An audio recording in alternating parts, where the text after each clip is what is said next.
Okay. Hi everyone. We'll be starting our presentation with Shivli soon. Just a few announcements.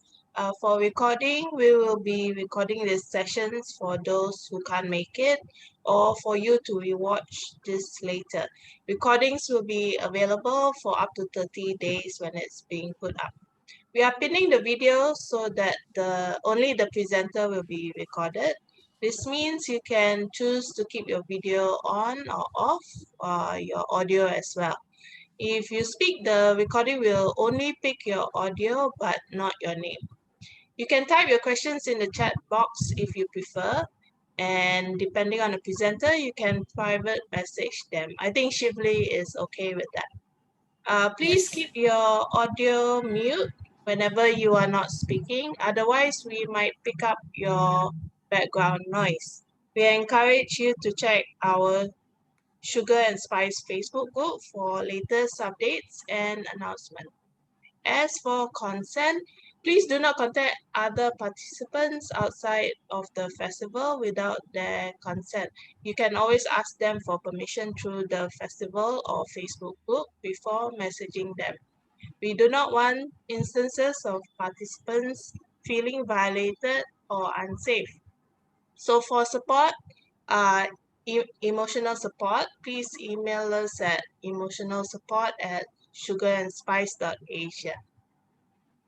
Okay, that's it. So I'll leave the floor to Shibli. Please go ahead. Yes. Thank you, Fiona, for the rules. I No think worries. they are really wonderful.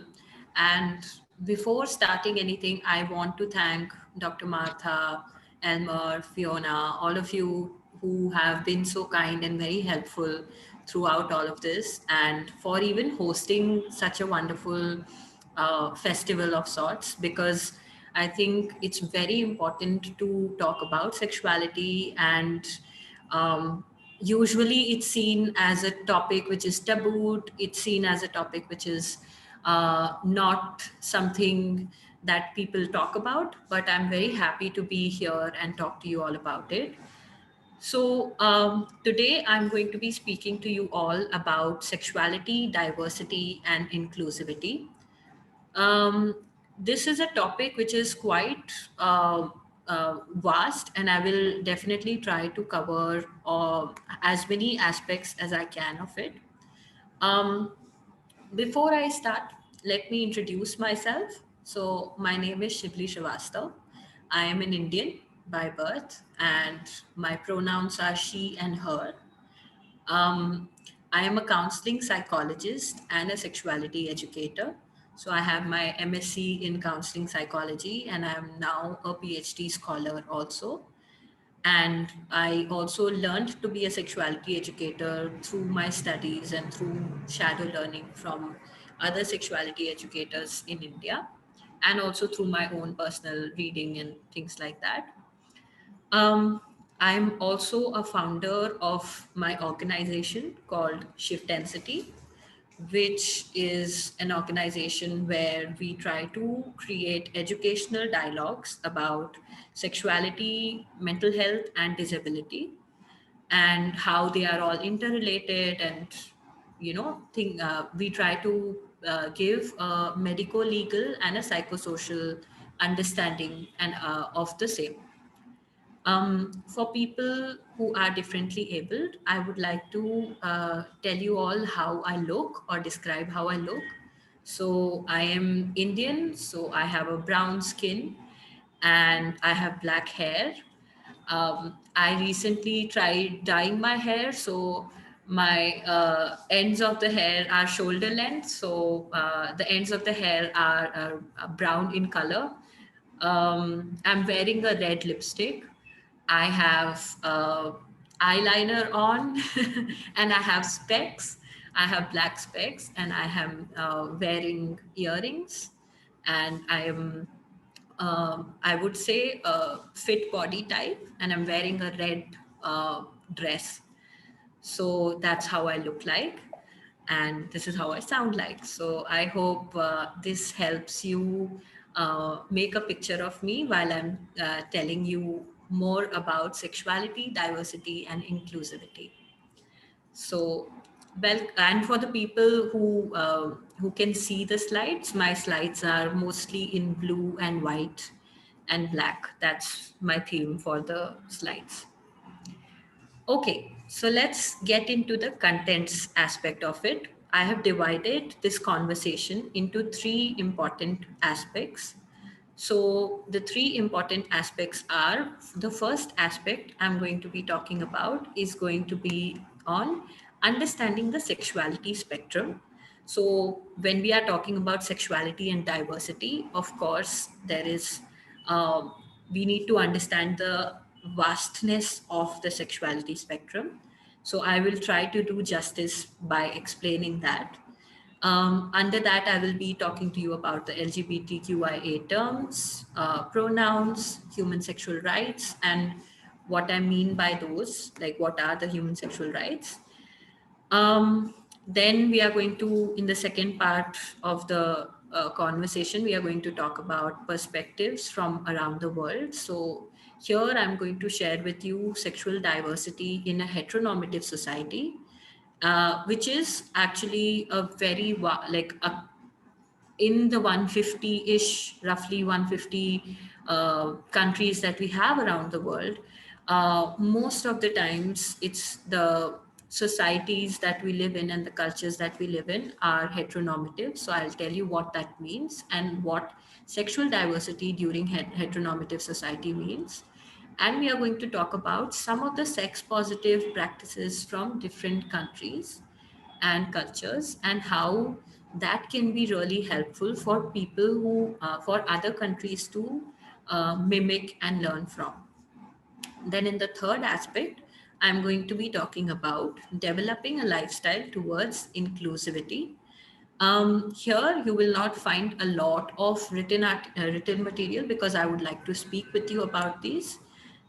So what we will be talking about is being an ally, or how to be inclusive as a person, how to have appropriate practices at workspace, and what to do as a family or a friend if somebody has a diverse sexual identity as yours, as compared to yours. So, we are going to be talking about these aspects of sexuality.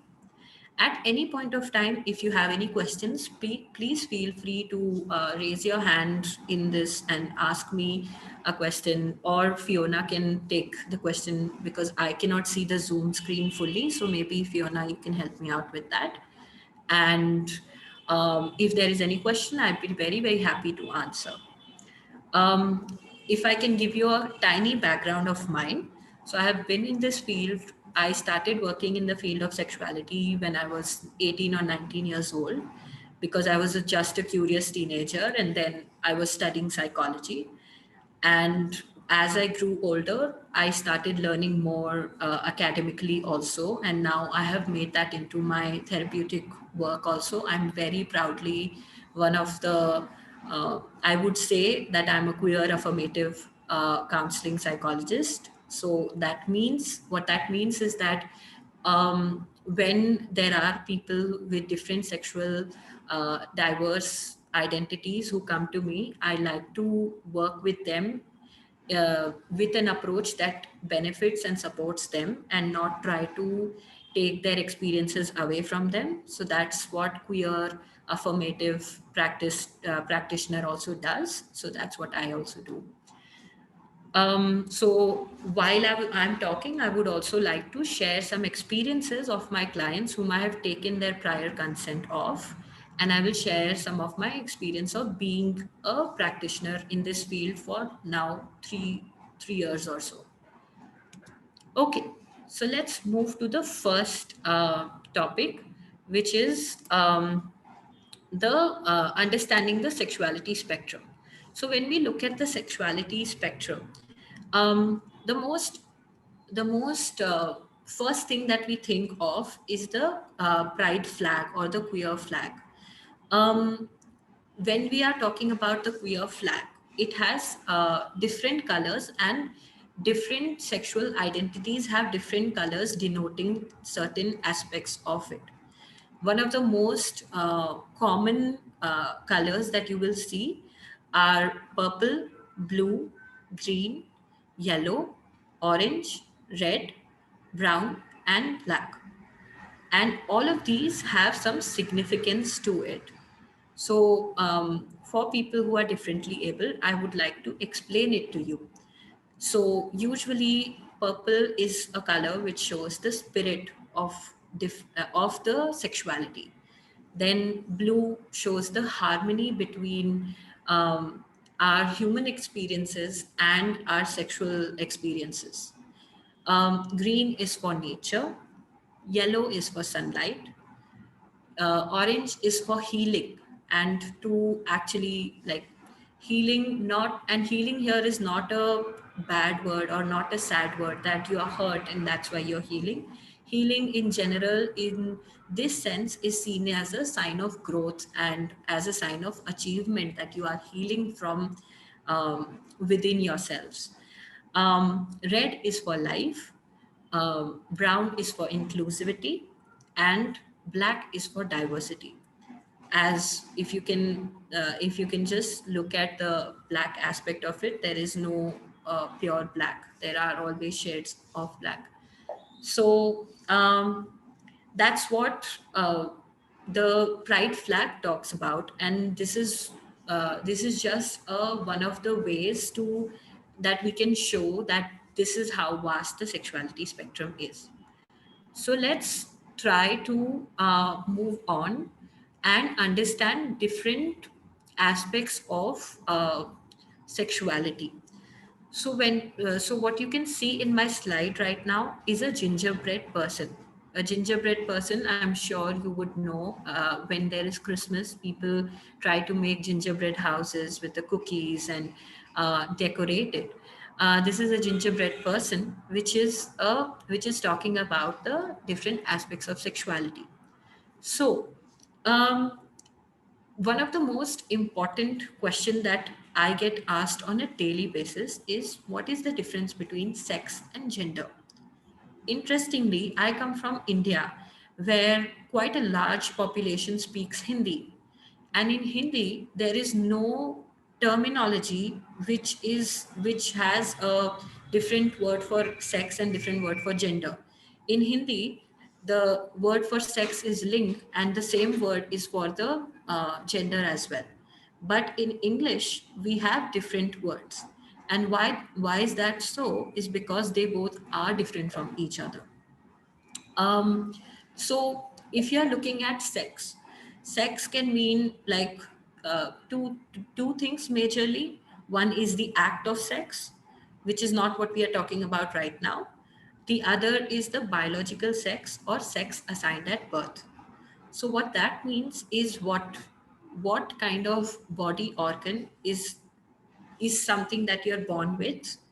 What is the body organ that you're born with, or your genitals is your sex assigned at birth. So if for example you have a penis, then your sex assigned at birth would be a man. Whereas compared to if you have a vagina, then your sex assigned at birth would be a woman. And if you are somebody who has been born with both the organs, then you will be called as somebody who is intersex. So that is the anatomical sex, right? So then we move on to attraction, which is something that I think sexual attraction is something that is there in our, if we can say, in our hearts, or how we feel, what makes us feel sexual. Now, these could be so many different things, and that's where the beauty of sexuality comes in. Some people can feel sexual while looking at people of the same gender. Some people can feel or by looking at different gender. Some people can feel no sexual attraction at all. Some people can feel sexual attraction for everything, like for all the genders. This is what our sexuality spectrum covers. So I'm sure you would be knowing the terms LGBTQIA. So there are people who are lesbians, who are gay, who are bisexual, um, who are trans, who are asexual, who are genderqueer. All of these talk about their sexual attraction towards a certain kind of person, and that is something that is very fluid in nature. Let me also add to that, that it's not something that you are born and then you decide it, and that's going to be there till the end of your life. That's not the case. You will always have different, at different point of times, you will feel sexually attracted to different kinds of people, and that's okay. Thank you, Martha ma'am, for putting all the full form of LGBTQIA. Thank you. Then we are talking about the brain aspect of it, or our sexual identity. Sexual identity is something, if I can talk to you a bit about the psychological aspects of it, right? So, when you are a child, you develop a certain way because of the kind of culture you live in, right? If you think about yourself, you're not very different from your family. Like, you definitely are different, you are a unique person, but a lot of our thoughts, our actions, our behaviors are similar to the culture we live in, the family we live in, and so on and so forth. um, that talks about our identity as a person, right?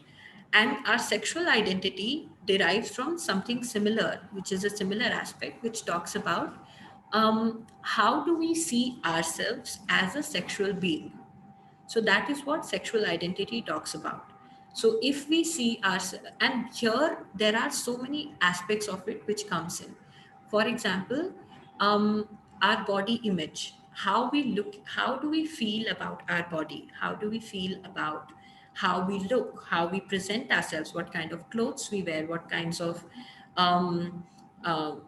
what kind of habits we have. That all of these, and how we express ourselves, all of these comes under our identity. It's an umbrella term, right? And yeah, so these things come under the about our sexual identity or our gender identity. So if we can talk about gender identity, it's a very like, we can talk about the womanness or the manness of somebody. It doesn't need to be binary. I should also tell you, it doesn't need to be that you are either a woman or a man. It could be fluid also. And here also, when you're looking at gender expression, it's femininity and masculinity. And yeah, so now we can talk about the yeah. So one more aspect that I would like to bring about is that sexual attraction could be or could not be, but there is a possibility that sexual attraction and romantic attraction could be different from each other. It could be that sometimes, and this is when, especially when we are talking about people who identify as asexuals, people, they do feel romantic attraction towards people, but at the same time, it's not necessary that they will feel sexual attraction towards them too, right? So here, the most important part for you to explore yourself and your sexual identity is to maybe just sit and think about what is your um, how do you identify as. So for example, if I can tell you my example, I identify as a cisgendered woman. What cisgendered woman talks about is that I have a vagina and I identify as a woman. That is cisgender. Now, for example, if I have a vagina and I identify as a man because that's what I feel like and that's what I am, then I would be calling myself as a trans person or a trans man. And vice versa. If I have a penis and I identify as a female or a woman, then I would call myself as a trans female. I hope that's clear. So we are going to be, yeah. So I was talking about how does that help. So one of the things you can do is figure out this aspect of yours for you. Um, what do you feel like? Yeah, what is your identity and how would you like to express? A lot of times when we look at our expression of sexuality, because we live in a environment mostly which does not know of these things and is not aware of it, we feel a bit guilt, shame, hesitation in exploring our sexuality, which is very common and understandable. But at the same time, working towards a space where you don't feel that guilt and shame could be an ideal place for you to express and explore your sexuality. Um, then also understanding one more thing that for you to do. Shivli, Uh-huh. sorry to interrupt you. Mhm. Can I ask what's the difference between sexually attracted and romantically attracted to? I feel it's the Yes. same thing. That's a very good question. Thank you for bringing that up.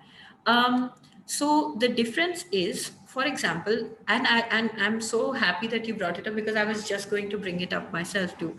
So when you're talking about the idea of sex, the sex which we started off, how I said that it is something which is anatomical also, and it's something the act of sex also, right? So a very common understanding when somebody says, "Oh, come, let's have sex," right? Usually, the most common thought that is in our head is a penis inside a vagina, right? That is our understanding of sex. But if we look at sexuality spectrum, that is just one aspect of it, which is called the penetrative sex. There are so many different kinds of sex. And Yeah, so there are so many different kinds of sex, and people need to identify for themselves what aspects of sex do they identify with, and what are the things that they want to call sex. If we look at the society around us, largely we think that only heterosexual sex is sex, right? That is the flaw that we are living in, wherein it doesn't need to be. So, for example, now we are talking about romantic attraction and sexual attraction. It's a very common thing for people who are heterosexuals to feel romantically attracted towards the opposite gender and have sexual intercourse with them. So, for them, these two ideas could be the same thing. But for people who don't identify as heterosexual, who are homosexual, who are in the spectrum of sexuality, it is not so. So, if I can give you an example of a client that I was working with, they were romantically attracted towards people towards people whom in their life, but they did not want to have sex with them. They were really deeply in love with that person, and because they identified as people who as a person who is asexual, they did not feel like having sex with them, and that's okay. Or for them, and one of the things that helped out with them is when my client and I sat and figured out what is sexual attraction for them. So and that is something that they worked with, and that helped them. So sexual attraction for them, for example, was actually holding hands of somebody. Like when they feel romantic attraction towards somebody, um, it could be through, like sitting and reading poems of love. That was their way of showing love and care and affection. And for them, when they felt the and it's completely okay for them to not feel sexual attraction at all. But with this particular client, they felt sexual attraction, and for them, their way of expressing their sexual attraction was by holding the hand of their partner, and that was very, very intimate for them. So you see what I'm talking about, that it does not involve any penis or vagina or any kind of genitals also, but it is very sexually satisfying and fulfilling for them to be able to do that. And there are so many different narratives like such which talks about sexual attraction and romantic attraction, right? And I think if I can also maybe by the end of it I can drop link. There is this amazing website which is called the asexuality.org, which is quite wonderful at giving some amazing resources on these two aspects also, right? For us to become better allies, maybe for educating ourselves. So it has deep understanding of what is romantic attraction and what is sexual attraction, and what it looks like for a person who um, identifies as an asexual. For somebody who is homosexual, um, yeah, so they might be like, if I am identifying as a lesbian, then I may be romantically attracted to men also, but I will be sexually attracted to females only, you know. So that is the difference, and that difference needs to be understood by all of us, to be able to be more inclusive of the sexuality spectrum and the diversity. Okay. Now we move on to the next bit, which is the which is the gender pronouns. Pronouns, or the personal gender pronouns, or gender neutral pronouns, gender inclusive pronouns. There are so many names to it. So I'm sure we all, when we went to school, we learned about the term oh, sorry. Huh. We learnt about the term called pronouns, right? And in school, at least if I can give you my understanding of what I learnt in school, it was, if it is a girl name, it has to be a she. If it is a boy name, it has to be a he. And if it is an animal, it has to be a it, you know. So he, she, it were the only pronouns that we learnt in school. And that also says a lot about how much we are lacking in comprehensively understanding about sexuality, right? So if you look at the pronouns now, if you the basic is he, she, uh, they, and then there are more versions of it, but these are the major ones. So he or him, she or her, them or they, uh, no, them, they, or their, you know. These are the gender pronouns um, which basically talks about the gender of the person that they identify with, right? So if you are addressing, for example, me, it is a very nice thing for me as an ally to tell people that my name is Shivli and my pronouns are she and her. And if it is a person who's non-binary, who is gender fluid, who's trans, for them they might use the terms like them, or if it is a trans person and they want to keep it as the gender that they identify with, then they will choose to use he or she based on what they feel comfortable with. So this is a very like this is a basic understanding of how pronouns work, and I'll tell you what is the benefit of that, right? So if you look at me, like I'm talking about, I am a cisgendered heterosexual female, right? So for me, um, while in a society which does not in a society which does not think of queer people as as valid, so called, for me it's very as compared to people who are queer, it's easier to be heard in public spaces, right? So meaning to say that I have more privilege as compared to people who are queer, right? So for me, in order to become a better ally, it will be great if I can start by talking about these pronouns. Why that is necessary is because these pronouns, the benefit of that is that these pronouns can help in communicating my gender and validating my identity. And also in a circle where there are some, for example, in this circle where all of you are present and I'm talking about this, then you can also do it, and you can it will normalize the idea of having different pronouns than your sex assigned at birth, right? So that's one way that we can help normalizing the fact that there are people who are non-binary, there are people who are trans, there are people who are genderqueer, and that's okay, you know. And gender, the other thing is, certain facts about gender is a spectrum.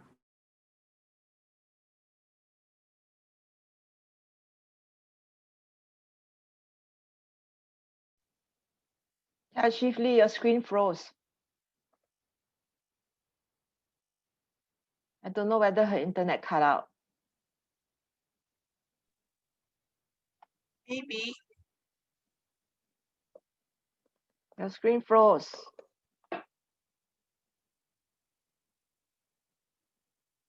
Oh no. Never mind, let's just wait. Yeah, she got cut out. Okay, never mind. Let's just wait for her to come back. Pause the record. I'm here. Can I start again? Yeah, it's recording. Okay. Okay, great. Yeah, so I was talking about the aspects of gender. So let's just say that the difference between the sex and the gender is that sex is something which is biological and gender is something which is socially constructed. It's not necessary for somebody to have the same gender and same sex. It is possible, but it's not necessary. So a lot of times, people who are unaware of these things say these things, some things like, "Oh, but you don't look like a girl," or "You don't look like a boy." You look like a very manly person, or some things like that. So gender isn't something which is inherently obvious. People don't um, people don't have to look a certain way to be able to identify as that gender, right? It is something which is gender can be understood by what a person feels inside, which is what I tried to talk about in the previous slide also. So it's something which is in their hearts, I believe. And gender identify cannot be assumed, and it's a social construct. So if you are in social media platforms, if you are going for meetings, if you're meeting people who are new, I think it's a very wonderful thing if you are able to use your pronouns in these spaces, and that will show that you care about somebody's identity, and it will show also to the person that you are a potential ally, and that people can actually come and talk to you about their gender related queries if they have any. So that's what it is. Now, when we look at the moving on to sexual rights by World Association of Sexual Health, there are actually quite a lot of rights, and it would be too much for me also to tell you that these are all the rights that you have. But I think four most important, according to what I thought was really important for you all to know, I have put them together. So, if we are talking about what does sexual health mean, right? Or so let's break down the term health, right? Health doesn't mean that you are not ill. Health means when you are not only not ill, but at the same time, you are also having a sense of well being, right? In the sense that, for example, a person who has some amount of there is a possibility that a person who has a terminal illness, they can also be healthy, you know. And for a person, like in the sense that, like we are talking about disability, right? Physical or mental disability. A person who has physical or mental disability can also be a healthy person. It does not mean that their disability means that they are unhealthy, right? So what the term health talks about is a general sense of well-being, and how well a person feels in their body, in their mind, in their in their well-being. So when we are talking about health and then the sexual health, it includes the states of physically, emotionally, mentally, and socially well-being of a person with relation to their sexuality.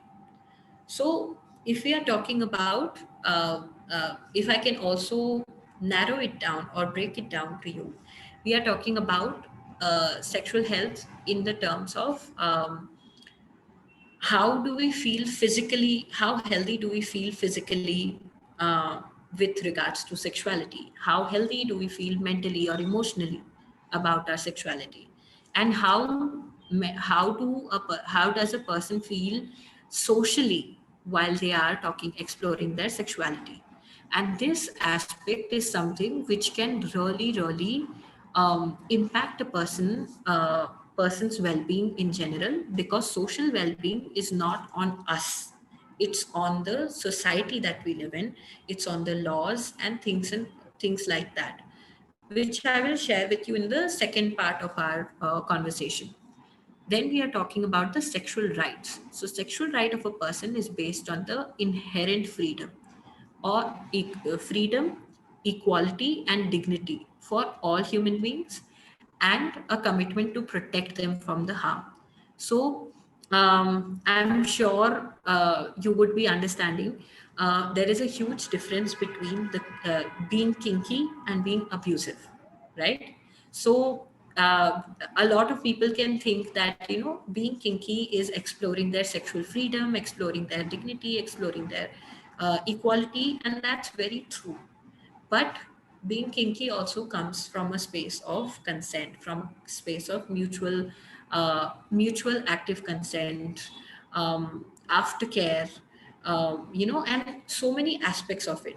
So, and the intention in which that you are exploring, and that is the difference between that. So, if you are exploring that aspect of your sexuality, then we need to also understand that we need to also protect ourselves and others from harm, any kind of harm, and that could be abusive for the other person or for us, right?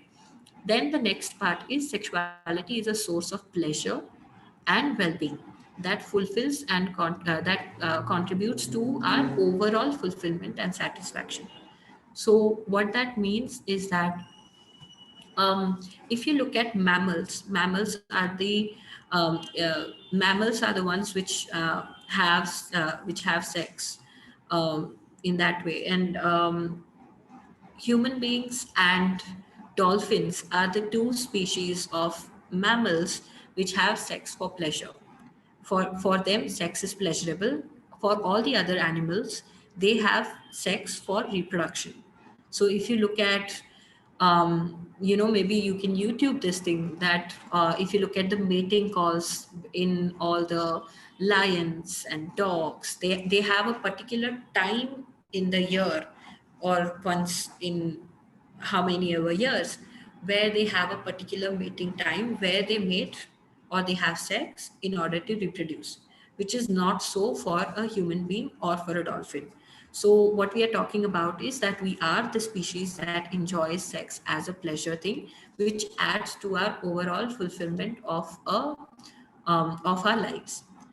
Then we are talking about a person's sexual orientation, gender identity, gender expression, and bodily diversity require us to have human rights protection. So, this is a question which I get on a daily basis. It's not even funny how frequently I get asked this. People ask me, if you are somebody who is talking so much about being queer, talking so much about gender diversity and all of these things, that means you must also be queer, no? You must also be lesbian. That's why you're speaking about it. And I'm just like, why do I have to be one to be able to promote this, the point being that queer rights are human rights. They cannot be, you cannot call yourself, oh, I'm a feminist and I am somebody who thinks that equality of human beings should exist. And then in action, I think that queer people are trying to pretend or something like that. So, what I'm trying to say is that you don't need to be queer in order to respect somebody's human rights and protect them from being hurt. And one of the ways for you to do that is to just acknowledge that these are our inherent sexual rights. Yeah.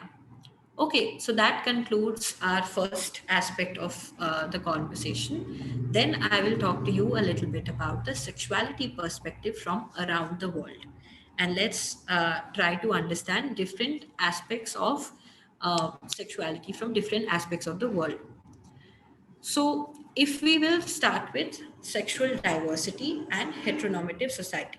So, now you must be thinking that, okay, she's been speaking about this term so much. So, let me just tell you what this means. So, heteronormative society is basically the term heteronormative means is hetero is heterosexual, somebody who is like a boy and a girl, and normative is normalizing only the aspect that there is a boy and a girl, you know.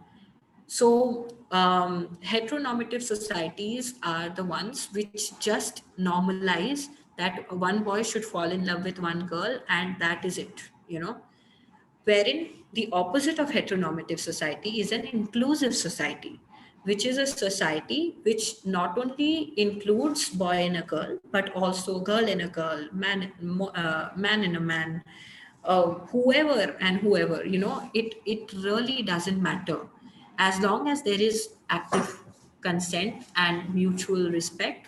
It shouldn't matter. So if we look at Spartacus is one of the wonderful organization, one of the most wonderful organization which talks about, which publishes this amazing thing every year since 2021, and sorry, not 2021, 2012. Um, from past 8 years, they have been publishing, they have been going around the world, visiting all the countries of the world, and they are doing this gay travel index. What that talks about is if you are queer, which are the places in the world which you should be feeling like which is great, which are great and supportive to you, and which are not great and not supportive to you. And this index, and every year they publish this index. This index consists of 17 categories, and the categories you can see in the right side of the slide. It has it has categories like gay marriages, from gay marriages being legalized to death penalty for being homosexual, which is actually there in quite a lot of countries. Yeah. Somebody is asking, does heteronormative refer to particularly to monogamy as well?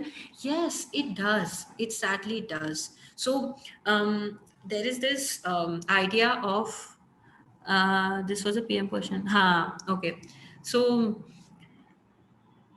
if you look at this aspect of, I'm just going to type it down.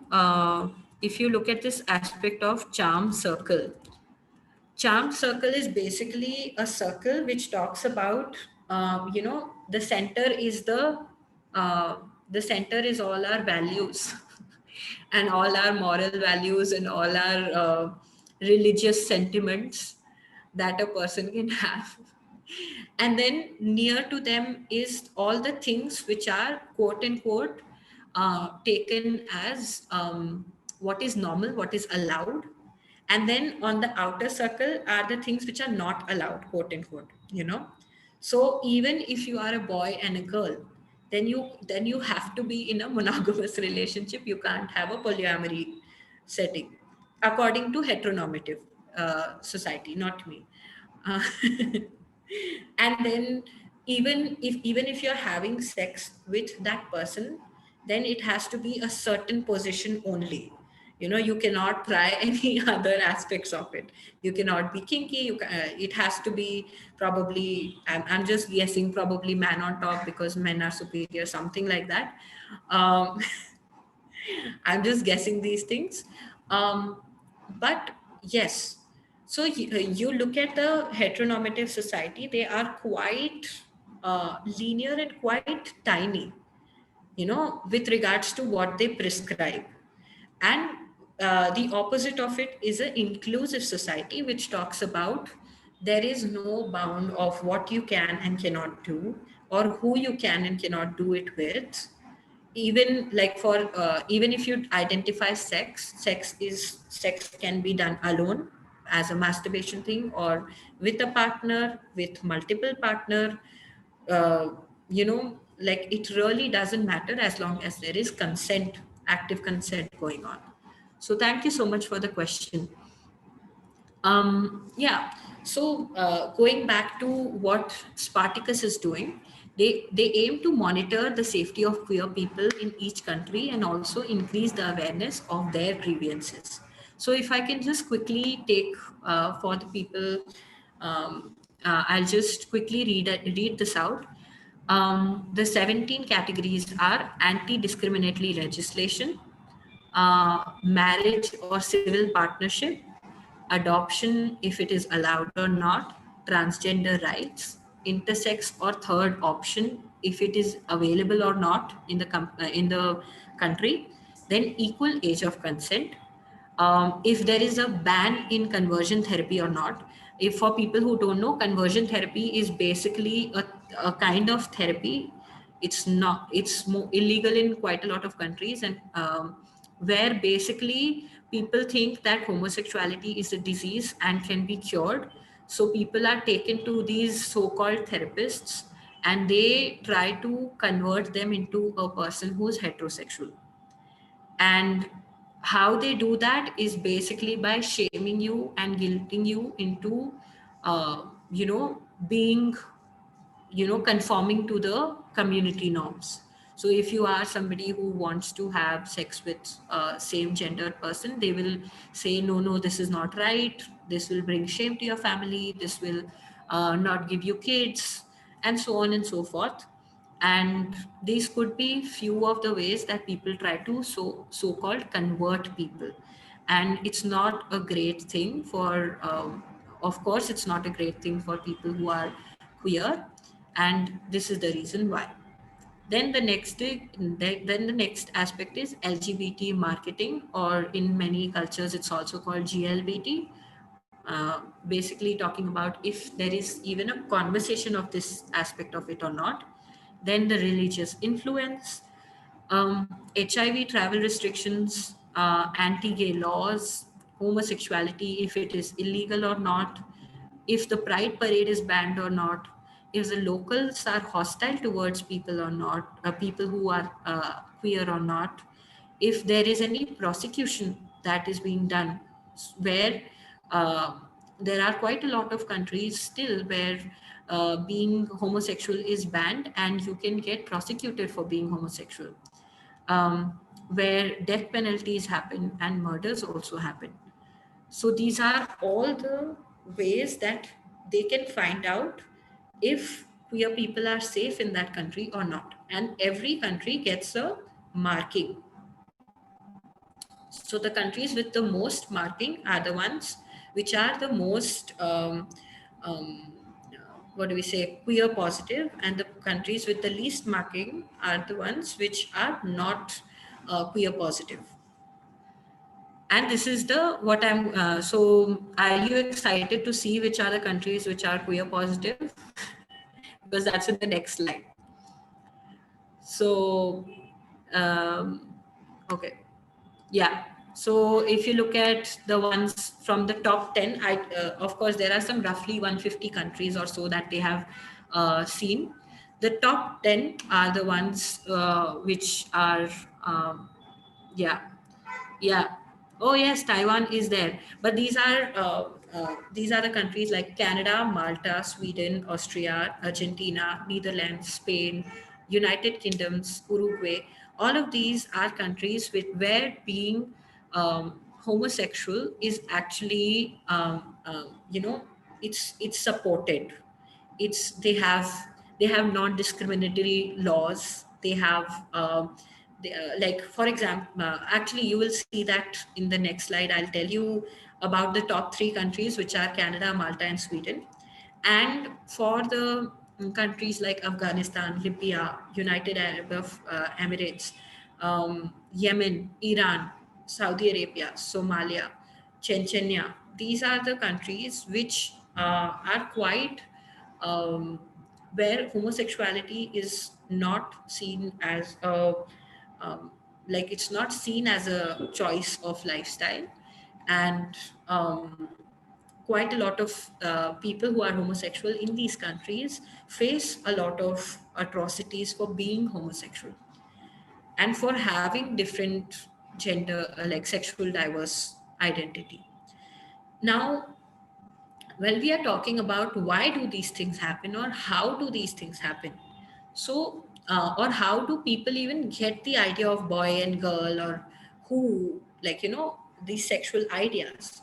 So the most, like, this is a list that I made for people, which is through media portrayal, through our movies, through our songs. If you look at the songs, most of the breakup songs are about a girl crying about a boy or a boy crying about a girl, at least the mainstream ones. Then, if you look at the family and our societal pressure, our culture that we come from, the lack of curriculum that we have for comprehensive sexuality education in academic institution, right? So like I was giving you the example of how pronouns are taught as he, she, and it. That's about it, right? So that could be something which need work from us. And then misinformation and misinterpretation. So even in the movies, if you look at it, this happens a lot in India, if I can tell you. Only in the past 3 4 years, it has changed a very tiny bit. But before that, if they are talking about a person who's gay, they will show that gay character as extremely feminine, and the person who's just like, who doesn't know how to walk, who will just like be a very flamboyant self. And somebody who is gay always gets turned on by a guy's touch, you know. And these are the misrepresentation and misinformation that we are taught about, person who's gay. Or and even conversations like, oh, if they are gay, then means if they touch you, you will also become gay. Things like that also happen in our movies and in our misinformation around us. So these could be reasons, or these could be adding factors which add to the misinformation and the chaos surrounding to sexual diversity. And one of the ways that we, and I hope that we all are able to do it, is to actually, if this is happening around you, you actually go and like say, no, this is not true, or like, have conversations on that. Now, if I can give you the same case study of some amazing sex positive acts done by different countries, the top three countries. So let's go to Malta. Malta has a progressive Labour Party which went to ban conversion therapy in 2016. And it was the first country in the Europe to do so. And in and into 2017, Maltese government was so like they gave amazing thing, which is the gay marriage. They allowed it, they legalized it, and that was the best thing that they could do for their people. In Canada, they banned the discrimination on the basis of sexual orientation. That means just because you identify as a sexual orientation, you get discriminated, you don't get proper job, you don't get proper household services, you don't get proper healthcare facilities. That these things happen till now in a lot of countries, but Canada did it in 1977. And it was one of the first countries to also pass on the advanced set of anti-discrimination laws in the entire nation, which included, basically it included that people from the queer community can serve in the Canadian military. If you look at the same case in India, it is still not allowed. If you are somebody who identifies as homosexual and you are serving the army, you actually don't get to continue anymore if they find out. So it's quite severe. And in 2005, Canada was the first country to legalize gay marriage. And that was quite wonderful. Now, when you're talking about Sweden, Sweden has gender neutral weddings in 2009, adoption rights for people, insemination rights for lesbian couples, and they have anti discriminatory laws. They also have, like, so Sweden has amazing comprehensive sexuality education curriculum in all their schools. So, all of these schools have talks about pronouns, sexual identity, diversity, all of these things from kindergarten onwards. It is very, very wonderful. If you just look at the Sweden schools, like if you see like the YouTube videos of the schools, they are very, very inclusive, and that's wonderful. And they have amazing pride, like the pride events or the pride march in Sweden and in Canada, all of these places, you will find amazing kind of gathering people, feeling very happy for being queer, you know. So these are some of the countries, and the kind of and if you see, they are not only as a person being inclusive, but in their laws they are very inclusive, in their school education they are inclusive, and in their workspaces they are inclusive. That is how we like in different countries it could be helpful. Now, if I can talk a little bit about my country, which is India, one of the in 2017, we there was this section 377, which was basically talking about unnatural sex, which was decriminalized in India. So in India now, being heterosexual or homosexual is not a crime anymore, which it was for the longest time. But the problem is, even if we are decriminalizing it, there is no discrimination, like prohibition of discrimination based on sexual orientation aspect of it, which is something that we as allies are fighting for in India, because we would like, there are still people who lose their jobs because of their sexual identity, which is pretty bad in India. And we would like to for it to not happen anymore. Yeah, no enforcement, exactly. But one of the great things that happened recently in India is in Singapore there is still no repeal. Wow. Okay. Um, okay. So one of the things that happened recently in India was that no, so the capital of India is New Delhi, and Noida is a part of it. So Noida metro station now, one of their station is called the Rainbow Station, which recognizes the transgender people in the society. And the beauty of this metro station is, from the like everybody who works in that metro station is somebody who's a transgender. So they are not only doing that, recognizing it, but they are also giving livelihood to people who are transgender and who are working for their own livelihood in like with pride and with respectable positions and jobs.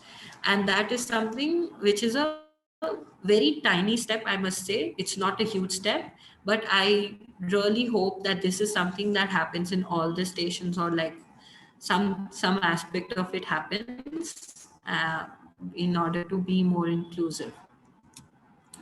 Now, the last aspect of it is developing a lifestyle towards inclusivity. And how do we work towards being inclusive as a person, as a society, as a workplace, as a family or a colleagues group? You can just name it. All of that is covered here.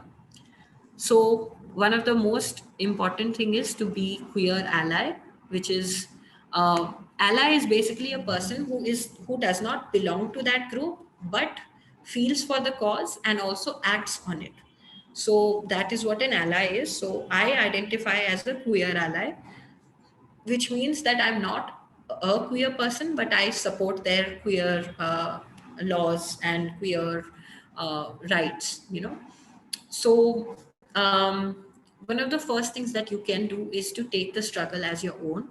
Or if you don't take it as your own, or you don't want to take it as your own, at least acknowledge their struggle, that their struggle is different and probably more hard. And this is something that we can do. Then I'll tell you how they are different from you. Okay.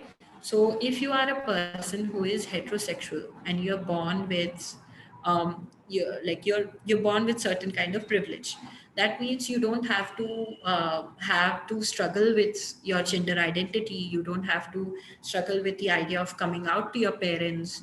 You don't have to struggle to find a companion that works for you. You don't have to struggle to be noticed by people or then have people humiliate you for your gender identity. These are all the struggles that a heterosexual person will never face because they are heterosexual. That talks about the privilege of being cisgendered, that talks about the privilege of you being heterosexual. So one of the things that you can do as an ally is understand this privilege and to work towards, if you can take your struggle their struggle as your own, do that. Otherwise, at least have the space to acknowledge it.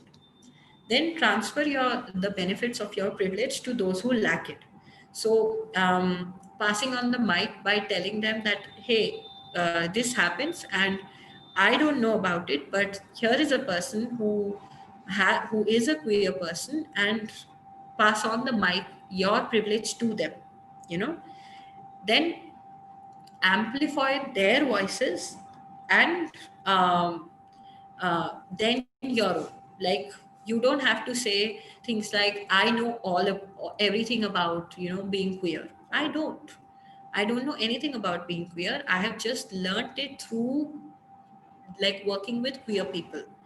And one of the best ways to do it is if you can amplify those voices. If you look at the panel in Sugar and Spice, also, there are people from different identities. And that's one of the ways that we can do to amplify their voices also, so that people can hear their voices and acknowledge that their struggles also is there. Then acknowledge that even though you feel the pain, the conversation is not about you. It's very common for people to feel that to take things very personally. When I'm talking about heteronormative society, people will be like, but I'm not like this, you know. It doesn't need to be about you, but it can be about people around you. So keep an eye out for that. Then stand up for things that you believe in, even if you feel scared. You can try to talk to people, like for people who are making, suppose, jokes about queer people. You can stand up and say, hey, that's not right. This is not cool. And maybe you should read up about it. This is not good. Mm, then own your mistakes and de-center yourself. I think it's a very important point, which is like, when I started my journey, I made a lot of mistakes because I didn't know pronouns, I didn't know how to address people, I didn't know what they went through. And these are the struggles that I've also had as an ally. And it's okay for you to be human and, make those mistakes. But the thing that matters is that you need to own up these mistakes. Ki, ha, I didn't know these things and now I know. So now I probably won't repeat it. So doing that, and then understand that your education is up to you and nobody else. So you can't go and like, you need to educate yourself for that. You don't have to, like, nobody will come and tell you about these things, because that's the kind of lack that we live in. Although it would be really great if all countries give these kind of education. But if you want to know something more, what's the meaning of decenter? Decenter yourself in the sense that you don't have to take up all, like it's the same as not every conversation is about you. So you are not in the middle of the conversation, and you are not in the middle of taking up the mistakes also. Like, for example, yeah, I can give you my personal example of this. A lot of times when my friends who are trans, like who identify as a trans person, used to be like, oh, there are so many cisgendered people who don't understand us, and it's so horrible, you know. And they were trying to vent out to me, and I always used to take it as Arey, but I don't do it, why don't they appreciate me for it, but I'm not doing it. So understanding that even though you are a person that might not be doing this, but there are so many around you who are doing it, so you need to then decenter from that conversation and just say that, okay, this is your experience, this is your understanding of it, and I understand. Yeah, not the center of attention. Yeah. Okay, some of the do's for you is be open to listening, be aware of your biases that you may have inside, implicit. Do your research and learn more about the history of the struggle and how you can be participating in it. Do the inner work to figure out a way to acknowledge how you can participate in this oppressive system, and how you can also then get away from it, the decenter from it, you know. How do you use your privilege to digitally or in person amplify the suppressed voices? Then do learn how to listen and accept criticism with grace, even if it is not comfortable, and learn to work every day and learn how to be an ally. These are some of the do's that you can do, if you are, whether you are a colleague, whether you are a friend, you're a family member, anybody. These are basic do's of being a good human being, I guess. You know, the some of the major don'ts is, do not expect to be taught by somebody. Do not expect to take yourself as the tool around you to learn, like take it on you to learn about these things and answer your own questions. Don't ask people, because those are the things that can really hurt somebody. You can't ask somebody, oh, how does it feel like, being gay? Does it really hurt you? Or you can't ask people questions like that. It can be really hurtful. Or, so do your own research. Then this is a very common topic, which is the Oppression Olympics. Oppression Olympics talks about, where people talk about, oh, this is nothing. Your problem is nothing. Look at my problem.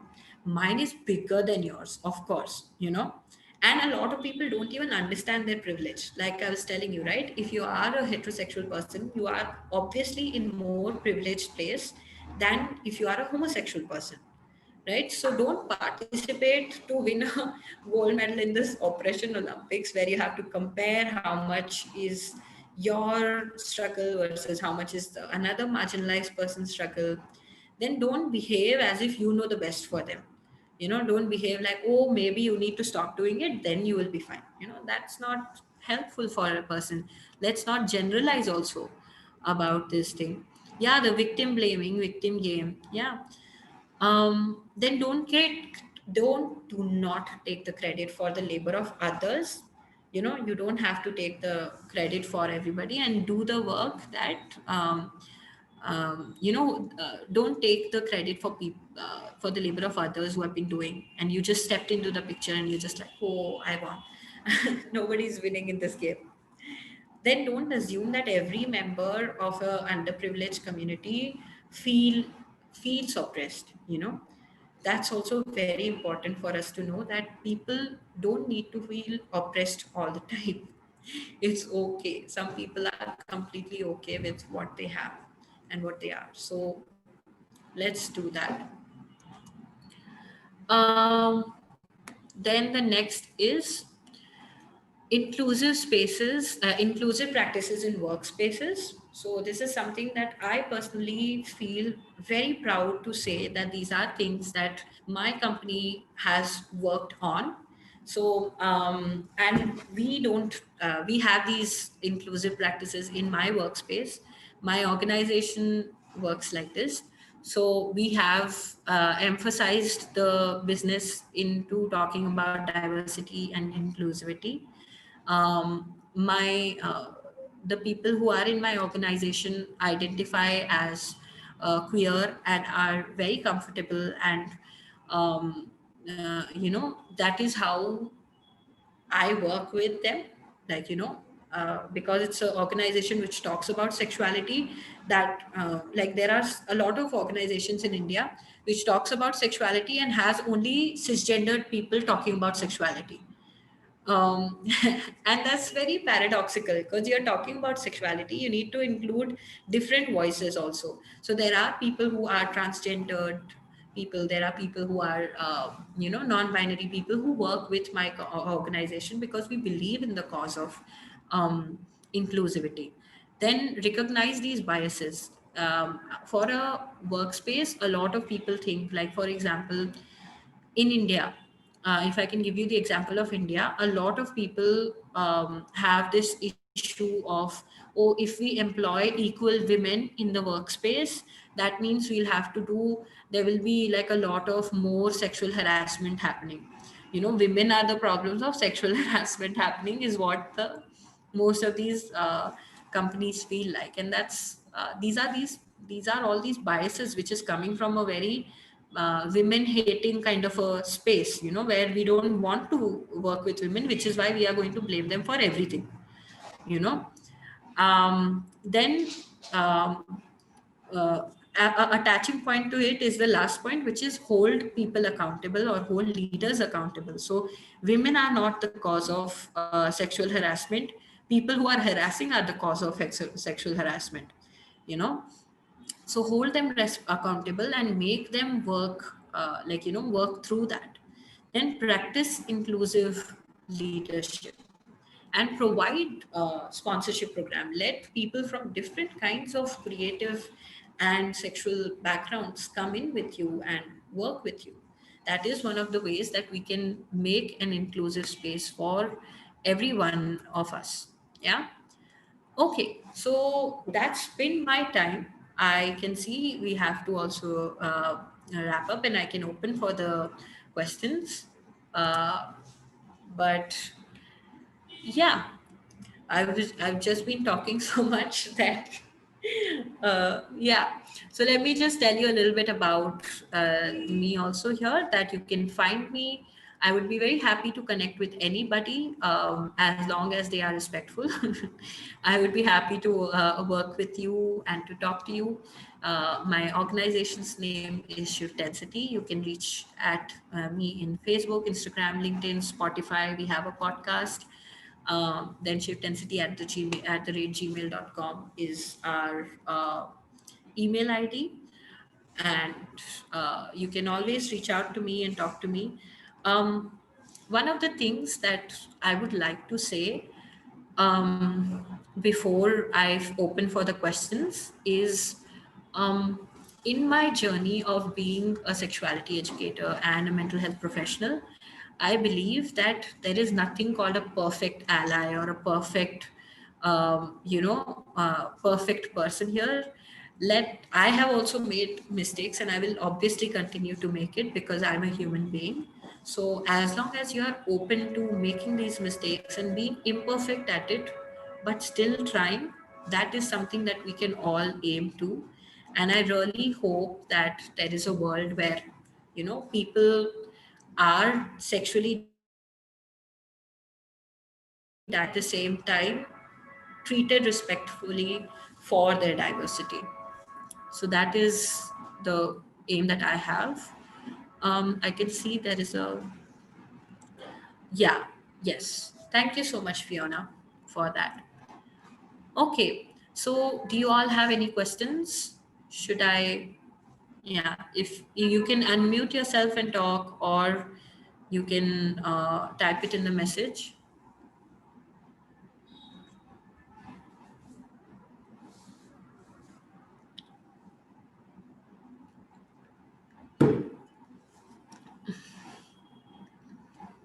Hmm. Yes, somebody. So Yupen has asked, with inclusivity, I think I have a problem with overcompensating. Do you have a suggestion on how to overcome this? Yes, overcompensating is a problem, and quite a lot of people feel that. It comes from a space of not understanding how to be, like, I'm just assuming this, but and you can tell me if it is correct or not. Um, I think it comes from a place where you feel like, I really want to help them and I don't know how to. So I will do everything which is in my hand to really help them. Um, okay. So, okay, hold on. Let me just stop my sharing. Huh. Yeah. So, yeah, which is, so we are talking about overcompensation. Um, Yeah, so one of the suggestions that I can give to you in how to overcome this is, if we can, if you can ask the person that you are with on how can I help you, even as tiny thing as this, or tell them about how you're feeling.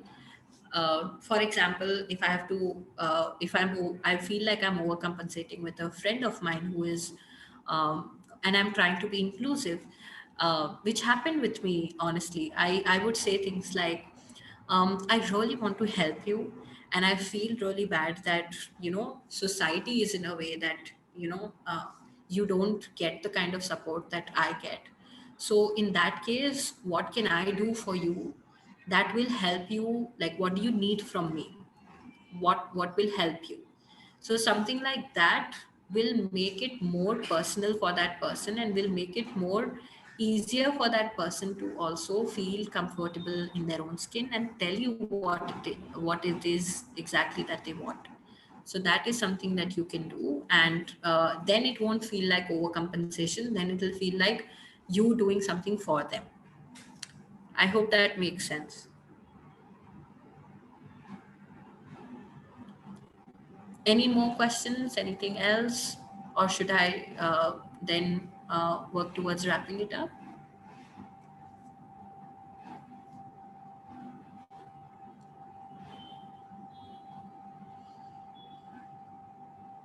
Hi, Okay, Shivli. thank you. Sorry, Yes, thank you, thank you. this may not be in your topic, but I'm not sure if you can answer. Mm-hmm. On previously we were talking about marriage rape in India. Is that something you can explain of? Like, are we able to? Can the victims report their spouses? What's the Um, legality in India? oh, marriage rape? Yeah. Oh, sadly, marriage rape is not considered as rape in India. It's very sad and unfortunate. But a lot of people who are like, it's a very sad thing. So in India, the laws are really good, but they are not implemented well, and some of the laws are really bad. Like, there are two kinds of things, right? One which is really good but not implemented well. The others are which are just plain bad. So marriage rape is not considered as rape at all. It is considered as, like, if you are married to somebody, means you have to always have to say yes. And if you're not saying yes, then it is okay for them to cheat also. Like, this is not in the law, but it is implied, and it's very sad, but it's not seen as rape. And there are quite a lot of debates which is coming from there, but sadly there is no legal cause of action about it. Yeah. Okay. Thank you. Okay, so I'm really thankful to Dr. Martha, Fiona, and everybody who's here. Thank you for sharing your time with me, and I hope you found this helpful. I think Dr. Martha will be putting this in YouTube, so you can see this also in and replay it. Thank you so much for learning through this, and I really hope that this brings about some change in the way we think of ourselves and the way we work with ourselves in future. Thank you. you can take over, Fiona and Dr. Martha. Okay, thank you, Shivli, for your awesome presentation. Lots of information, and Thank you. yeah, we have a support email in case if anyone needs to speak to us. Email is in the chat, and please do complete our feedback form and tell how great Shivli is. Thank you. Okay, I would thank love to know you. how great Shivli is. Thank you. Okay. Thank you very, very much for doing this. Thank you so much, Dr. Martha.